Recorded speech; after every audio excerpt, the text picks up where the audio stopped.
मेरा नाम मारिया है। मैं बहुत गरीब थी। मेरी सहेली हिना थी। इसकी शादी हो चुकी थी। एक दिन इसने मुझे अपने शौहर के साथ एक रात गुजारने को कहा और इसने कहा मैं तुम्हें लाखों रुपये दूंगी। मेरी सहेली की मुझ पर बहुत एहसान थे। मैंने बिना सोचे समझे ही हिना को हाँ कह दी। एक रात मेरी सहेली ने मुझे दुल्हन की तरह तैयार किया और अपने शौहर के कमरे में भेज दिया। लेकिन इस वक्त मेरी जान निकल गई। जब मेरा नाम मारिया है। ये मेरी जिंदगी की एक दुख भरी कहानी है जिसे सुनकर आपकी आंखों में आंसू आ जाएंगे। मैं बंगले में अपनी सहेली हिना के साथ रहती थी। मेरी उम्र 25 साल थी और मेरे 3 बच्चे थे, 2 बेटे और 1 बेटी।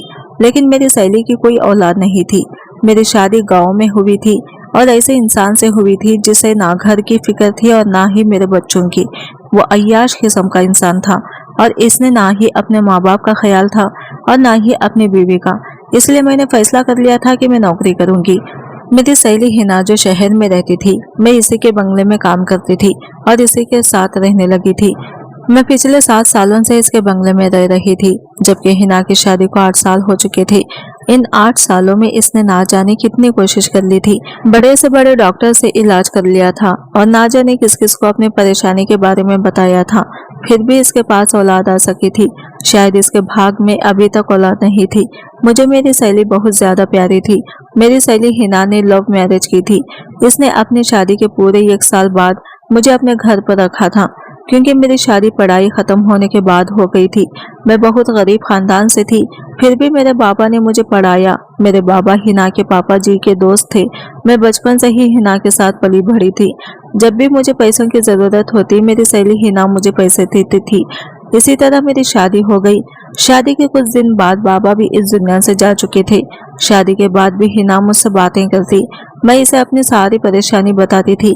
हिना कहती थी तुम फिक्र मत करो, मेरी शादी के बाद तुझे मैं अपने साथ ही रख लूंगी। तुम मेरे बंगले में काम कर सकती हो। हिना अपनी हर अच्छी बुरी बात मुझसे शेयर करती थी। मुझसे इसका दुख देखा नहीं जाता था। हिना और इसके शौहर शान को भी बच्चे बहुत अच्छे लगते थे। इनका कहना था कि कुछ भी हो जाए, इन्हें तो बच्चा ही चाहिए।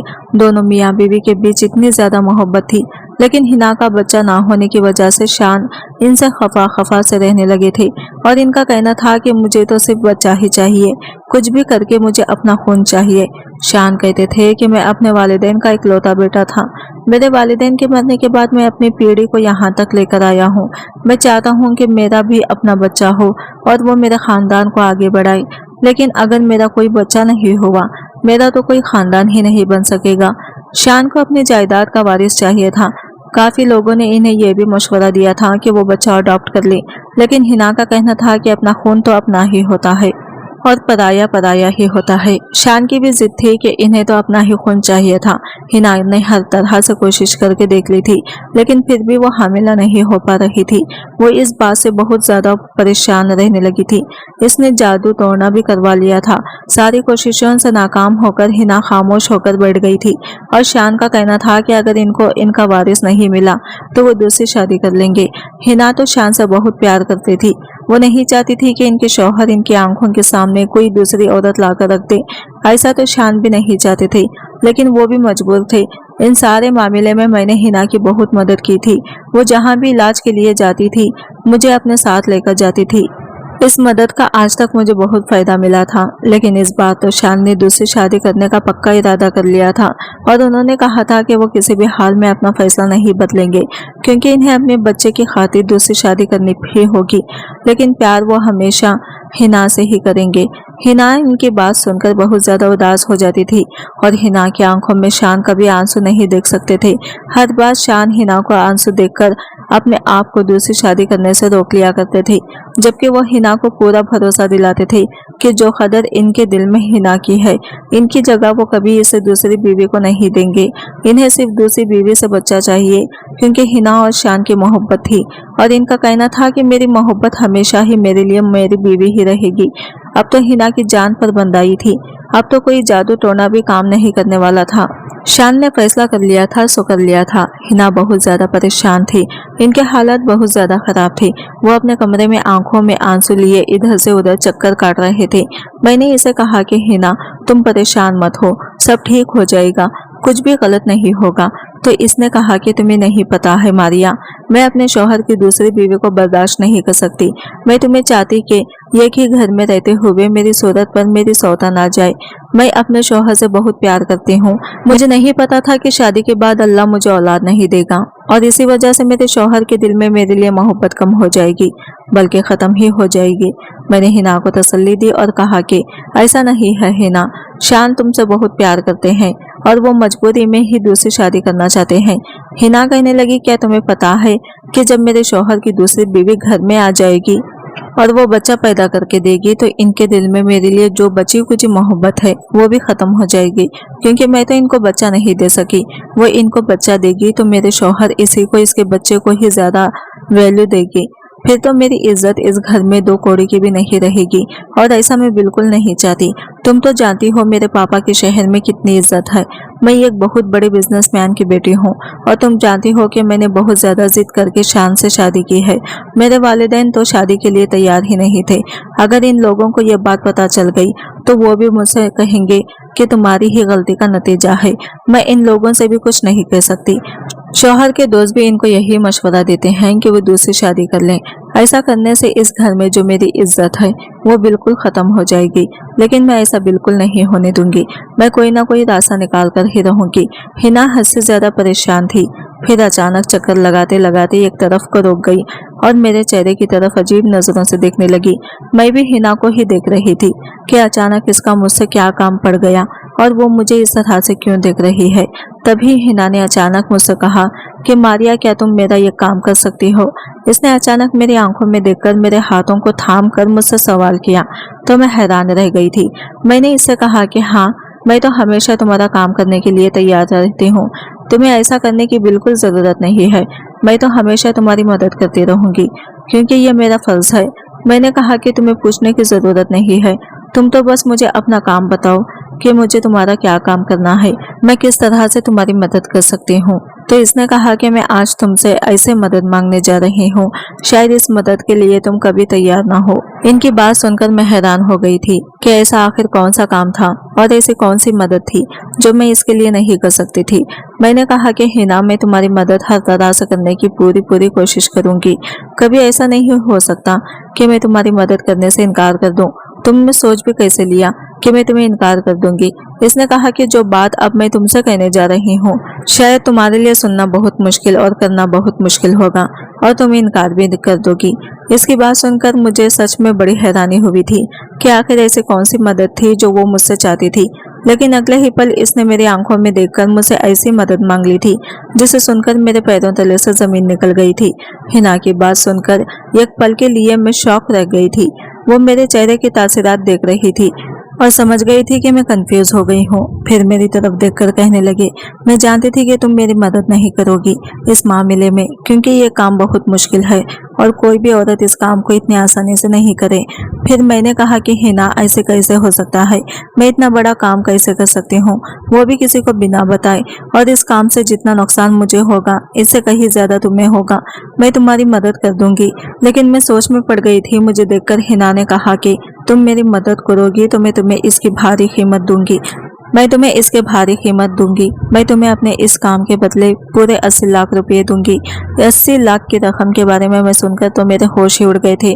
मैंने भी जिंदगी में इतने ज्यादा पैसे नहीं देखे थे। आंखों के सामने 80 लाख रुपए लहराने लगे थे, क्योंकि मैं बहुत ज्यादा गरीब थी। मेरी शादी भी गरीब आदमी के साथ हुई थी। मेरा शौहर, सास ससुर सभी गाँव में मेरे बच्चों के साथ रहते थे और मैं यहाँ पर शहर में हिना के घर नौकरी करती थी। मैं यहाँ के काम करने के बाद हर महीने अपने शौहर को पैसे भेज दिया करती थी। आधे पैसे वो अपनी माँ को घर चलाने के लिए और बच्चों की जरूरत के लिए दे देता था। मेरी सास बच्चों को संभाल लिया करती थी और आधे पैसे अय्याशी में उड़ा देता था और इसने ना जाने कई लाख रुपए कर्ज लिया हुआ था। ये 80 लाख रुपए हमारे बहुत काम आने वाले थे। ये रकम तो बहुत बड़ी थी, रकम बहुत ज्यादा और काम बिल्कुल आसान था। मुझे इससे कोई फर्क नहीं पड़ता था, लेकिन मुझे डर था कि मेरा शौहर इस काम के लिए मुझे इजाजत देगा या नहीं। वैसे मुझे पूरी उम्मीद थी कि मेरा शौहर जब 80 लाख रुपए की रकम के बारे में सुनेगा तो फौरन ये इस काम के लिए तैयार हो जाएगा। यही सोचते हुए मैं फौरन हिना का काम करने के लिए तैयार हो गई थी। मैंने कहा कि मैं तुम्हारी मदद करने के लिए तैयार हूँ लेकिन तुम्हें इस काम के लिए शान को भी तैयार करना होगा। फिर मैंने हिना से कहा कि इस बारे में अगर किसी बाहर वाले को पता चल गया तो तुम्हें पता है कि कितनी बुरी बुरी बातें बनाएंगे और तुम्हारी और तुम्हारे शौहर की रिपुटेशन भी फर्क पड़ेगा। और सबसे बड़ी बात यह है कि शान इस काम के लिए राजी हो जाएगा। हिना कहने लगी, जब मेरे शौहर दूसरी शादी करने के लिए तैयार है तो इस काम के लिए तो बहुत आसानी से तैयार हो जाएगा। तुम्हें पता है कि मैं यह बात अपने दिल पर पत्थर रखकर कर रही हूँ। मैंने कहा, हिना तुम एक बार शान से बात कर लो, इसके बाद हम इस काम की शुरुआत करेंगे।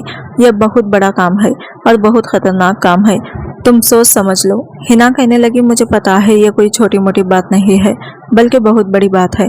मैंने हिना से कहा, तुम एक बार फिर से सोच लो, ऐसा ना हो कि बाद में तुम्हें पछताना पड़े। हिना ने कहा, बड़ी मुश्किल से फैसला किया है और अब मैं अपने फैसले से मुकरने वाली नहीं हूँ। तुम मेरी फिक्र मत करो, मैं कंट्रोल कर लूंगी, बस तुम मेरी मदद करने के लिए तैयार हो जाओ। ऐसा ना हो कि सब कुछ खत्म हो जाए। हिना अपने इरादे की पक्की थी, इसने इरादा कर लिया था और वो पीछे हटने वालों में से नहीं थी।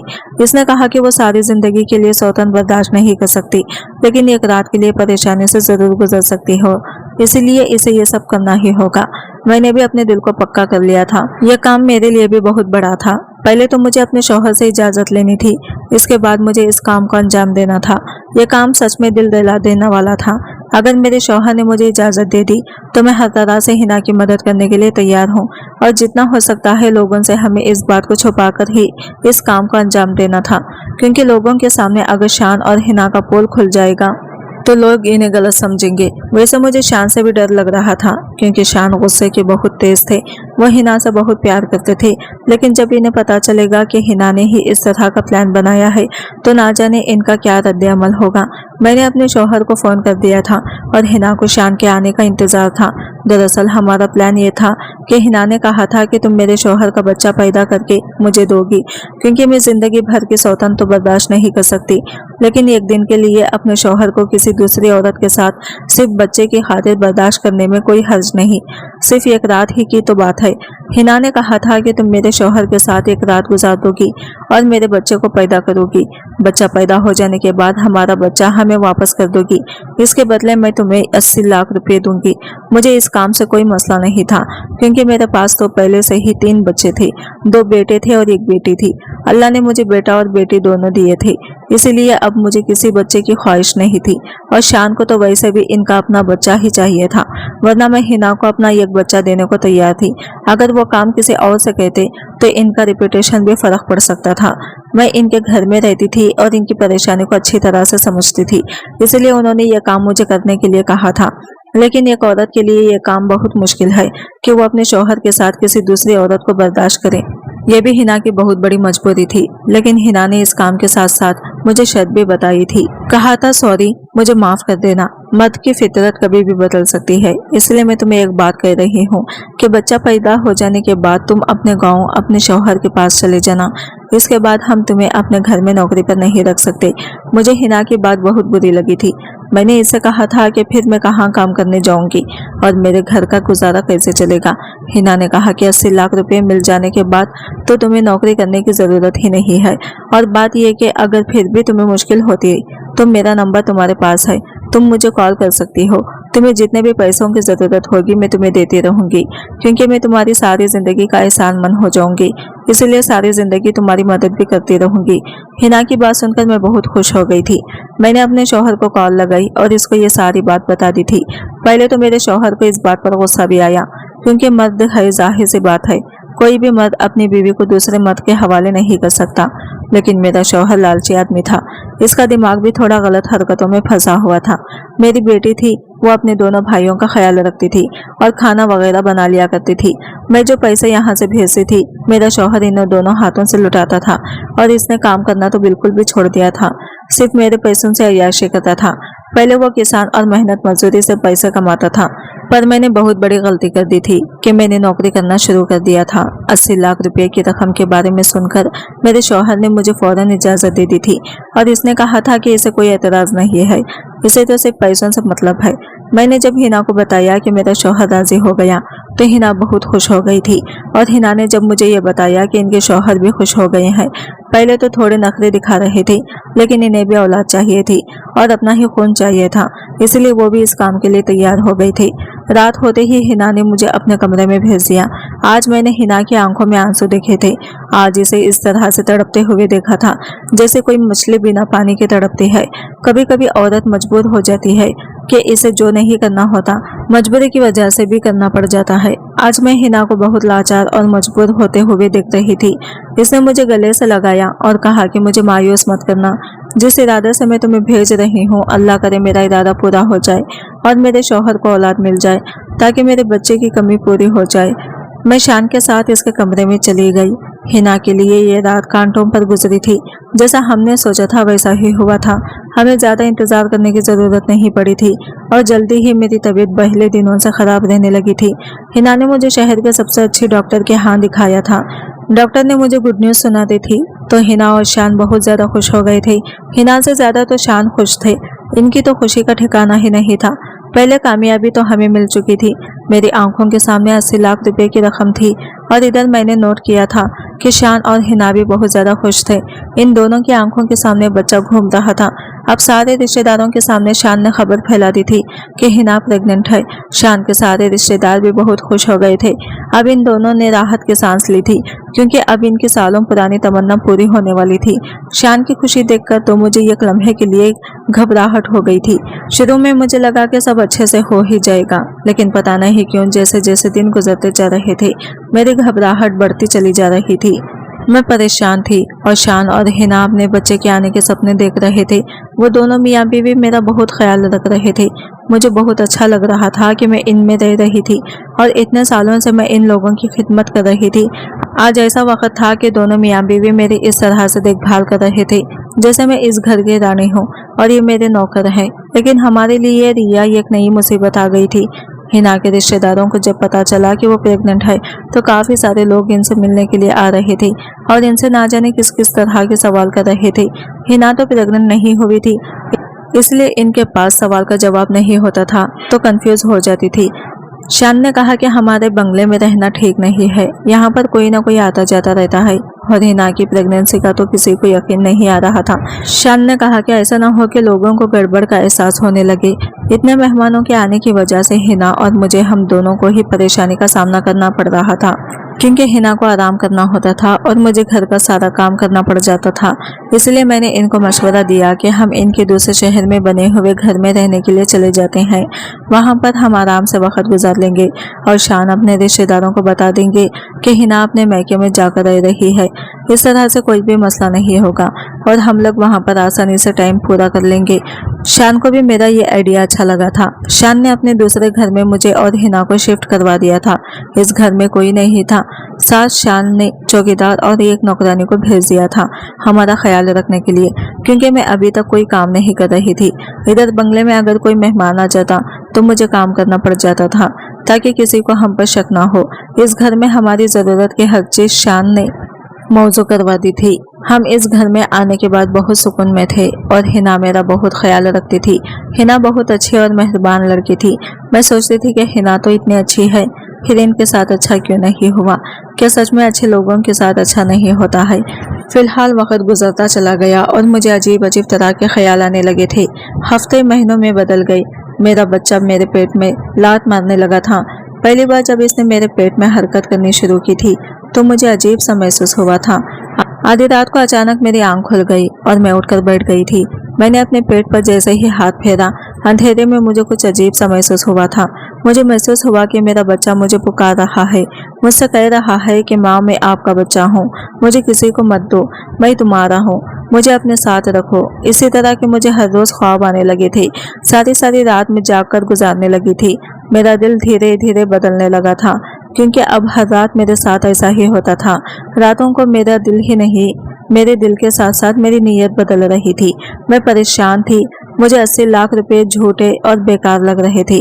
मुझे लग रहा था कि 3 बच्चे होने के बाद मुझे अब और बच्चों की चाहत नहीं होगी।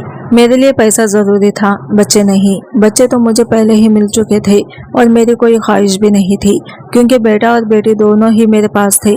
मुझे क्या पड़ी कि बेवजह एक और बच्चा पैदा कर लो, क्योंकि महंगाई का दौर है। इस दौर में अपना खाना पीना ही मुश्किल से चल रहा है, ऊपर से बच्चों को पालना तो बहुत भारी काम है।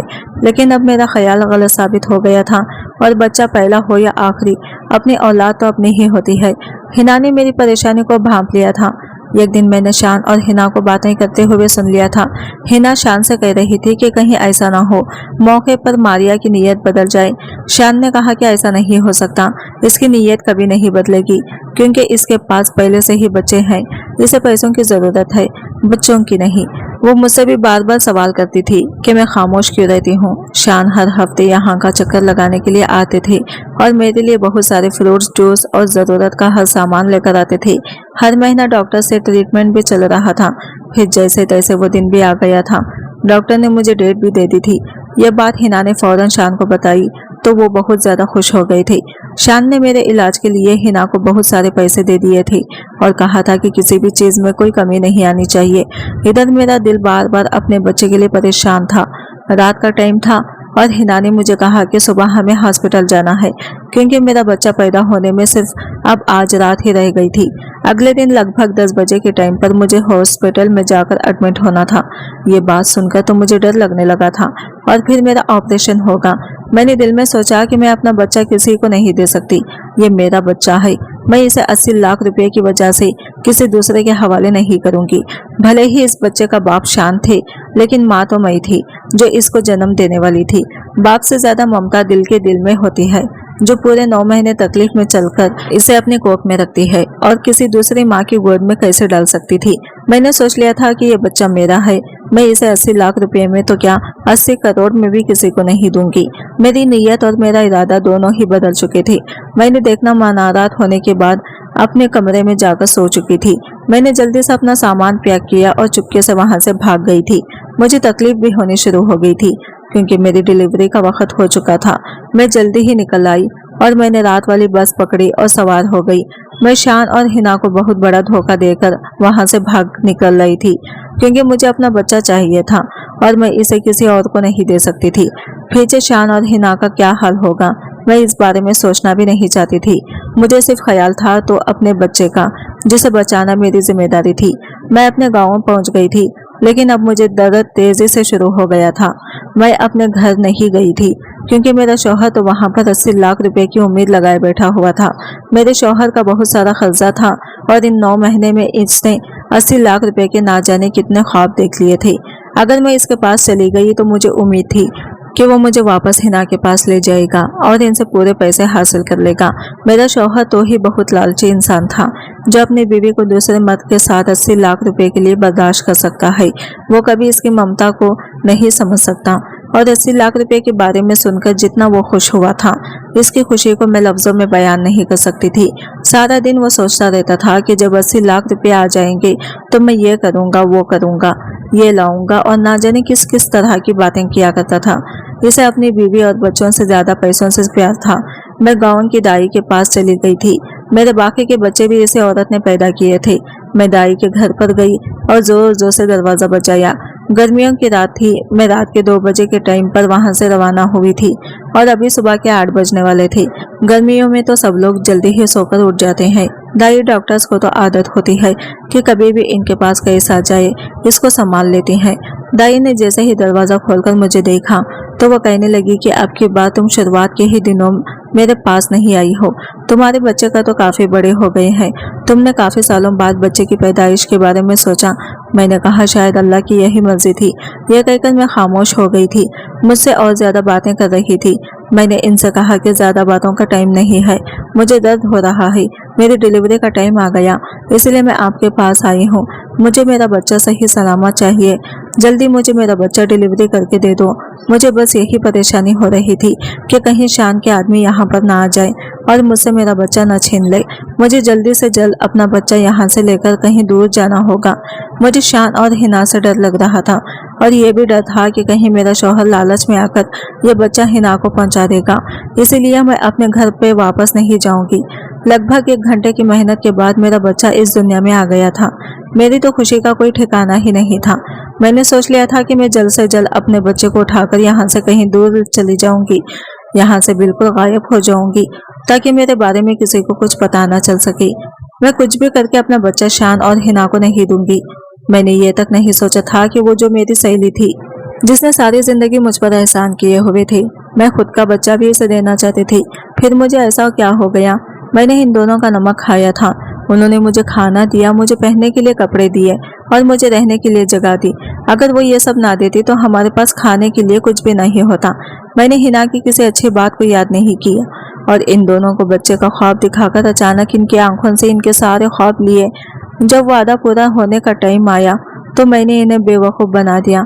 मुझे नहीं पता था कि एक माँ इतनी खुदगर्ज होती है जितनी मैं हो गई थी। दोनों ने ही मुझ पर भरोसा किया था। मैं अपने बच्चे को लेकर बहुत दूर चली गई थी। यहाँ छोटा सा गांव था जहाँ पर बहुत कम लोग रहते थे।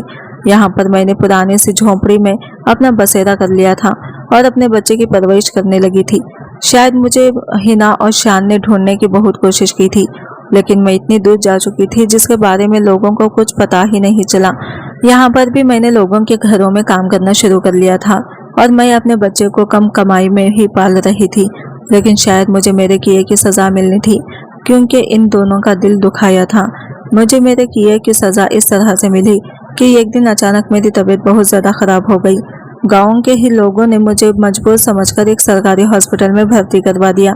वहां पर पता चला कि मुझे कैंसर जैसी बड़ी बीमारी है और मैं कब तक जी रही हूँ, ना जाने किस दिन मेरी मौत आ जाए।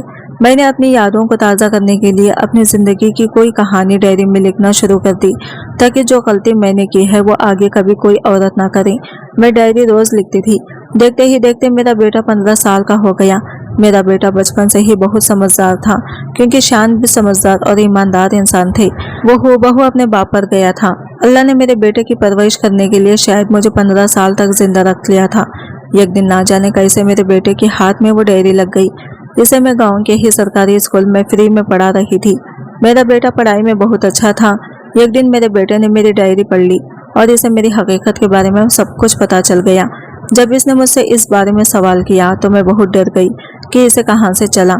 तब इसने मुझे ये डायरी दिखाई। ये सदमा मैं बर्दाश्त न कर सकी और मेरी तबीयत ग्यारह बिगड़ने लगी। मेरे बेटे ने शायद मेरी जान बचाने के लिए मेरे साथ बहुत कुछ किया। इस डायरी में वो शहर का नाम और इस बंगले का एड्रेस लिखा हुआ था, जिसमें शान और हिना का बंगला था। वो मुझे गांव के ही मौसी के पास छोड़कर शान और हिना के पास चला गया और मेरी डायरी भी अपने साथ ले गया। मैंने इसे जाने से बहुत मना किया था, लेकिन इसने मेरी एक ना सुनी। वो अकेला ही चला गया और जब वो वहां गया तो इसने सारी हकीकत शान और हिना को बताई। इनको बहुत गुस्सा आया था और उन्होंने इसकी बात सुनकर सोचा कि ये बच्चा झूठ बोल रहा है। लेकिन जब उन्होंने इसकी शक्ल को गौर से देखा, वो लड़का बिल्कुल हूबहू शान पर ही गया था। इस बात का भरोसा इन दोनों को हो गया था, क्योंकि वो इनकी औलाद था। शान और हिना अपने गुस्से की वजह से चाहते थे कि वो हमारी मदद ना करे। मेरे बेटे ने कहा था कि आप लोग मेरे साथ चलें और मेरी माँ की जान खतरे में है और इसको शहर के इलाज के लिए लेकर जाना है और इसका ऑपरेशन होना है, वरना वो मर जाएगी। शान और हिना का तो आज तक कोई बच्चा ही नहीं हुआ था और मेरे भाग जाने के बाद उन्होंने बच्चे की ख्वाहिश को ख़त्म कर दिया था, क्योंकि शान का कहना था कि शायद अल्लाह नहीं चाहता कि हमारे पास बच्चा हो। अब अल्लाह से बढ़कर तो कुछ भी नहीं है। ऐसा भी हो सकता है कि वो दूसरी शादी कर ले और इस औरत की नीयत बदल जाए। और यही सब सोचते हुए उन्होंने औलाद का ख्याल दिल से निकाल दिया था, क्योंकि वो बेचारे तो मेरे भरोसे बैठे हुए थे। जब वो दोनों इस लड़के के साथ मुझसे मिलने के लिए आए थे तो वो मुझे देखकर इनकी पुरानी यादें ताज़ा हो गई। फिलहाल उन्होंने मुझे इतना बीमारी में तड़पते हुए देखकर माफ़ कर दिया था, लेकिन उन्होंने मुझसे शिकायत जाहिर की कि तुमने हमारे साथ अच्छा नहीं किया था। तुम जानती थी हमने घर वालों से झूठ बोला था। जब तुम भाग गई तो हमने लोगों से कहा कि हमारा बच्चा हॉस्पिटल में पैदा हुआ था, लेकिन हॉस्पिटल में ही किसी ने चोरी कर लिया और इसका कुछ पता न चल सका और हम फिर से बेऔलाद रह गए। हमें क्या पता था कि आज 15 साल बाद हम अपने बेटे को इस तरह से देखेंगे। मैंने इन दोनों से हाथ जोड़कर माफ़ी मांगी। दोनों ने मुझे माफ़ कर दिया और वो लोग मुझे शहर ले गए और वहां ले जाकर उन्होंने मेरा एक अच्छे हॉस्पिटल में ऑपरेशन करवाया। अल्लाह ने शायद मुझे ज़िंदगी दे दी थी। मेरी गलती तो बहुत बड़ी थी, जिसके लिए मुझे मौत मिलती तो भी वो कम थी, लेकिन मेरे बेटे के और इसकी मेहनत का नतीजा था कि मैं बच गई थी। मेरे बच्चों को पता चल गया था कि मैं 15 साल तक कहाँ छुपी रही। मेरा शौहर तो 10 साल पहले किसी एक्सीडेंट में मर गया था और मेरे बच्चों ने मुझे तलाश करने की बहुत कोशिश की। एक तरफ से मैंने अपने बच्चों का भी दिल दुखाया था। अपने तीनों बच्चों को छोड़कर मैं चली गई थी। मेरे तीनों बच्चे जवान हो गए थे और इधर जो शान का बेटा था, 15 साल तक वो शान और हिना से दूर रहा। मैंने शान और हिना का बेटा इनको सौंप दिया था, लेकिन मेरा बेटा मुझे ही अपनी माँ समझता था। इसे सारी हकीकत के बारे में तो पता चला था, लेकिन मैंने इसे कहा कि बेटा, शायद यही मेरी गलती का पछतावा है। मैं इसी तरह से अपनी गलती को सुधार सकती हूँ। मैं तुमसे मिलने के लिए आया करूंगी, लेकिन तुम्हारे असल वालिद तो शान है। इस तरह से मैं अपने गाँव की बच्चों के पास चली गई और शान हिना को इनका बेटा वापस कर दिया। अब वो लोग अपनी जिंदगी में खुश हैं और इधर मैं अपने बच्चों के साथ रहकर खुश हूँ। हिना शान ने इतने सालों बाद अपने वादा निभाया। इनका बेटा सौंपने पर मुझे 80 लाख रुपए दे दिए। मुझे 80 लाख रुपए की कोई जरूरत नहीं थी, लेकिन उन्होंने कहा कि अब तुम्हारा शौहर भी कमाने वाला नहीं है, ये पैसे रख लो, तुम्हारे काम आएंगे। मुझे अफसोस हो रहा था कि भले इनके साथ मैंने बहुत गलत किया था, लेकिन मुझे अपने छोटे बेटे की याद अभी भी सताती है। जब मुझे इसकी याद आती है तो मैं इससे मिलने के लिए चली जाती हूँ। उन्होंने लोगों को बताया कि इनका वही बेटा है जो हॉस्पिटल में चोरी हो गया था और अब 15 साल बाद इनको मिल गया है। मेरे बेटे ने शान और हिना को अपने वालिदैन मान लिया था और वो इनके साथ इनके घर में बहुत खुश है।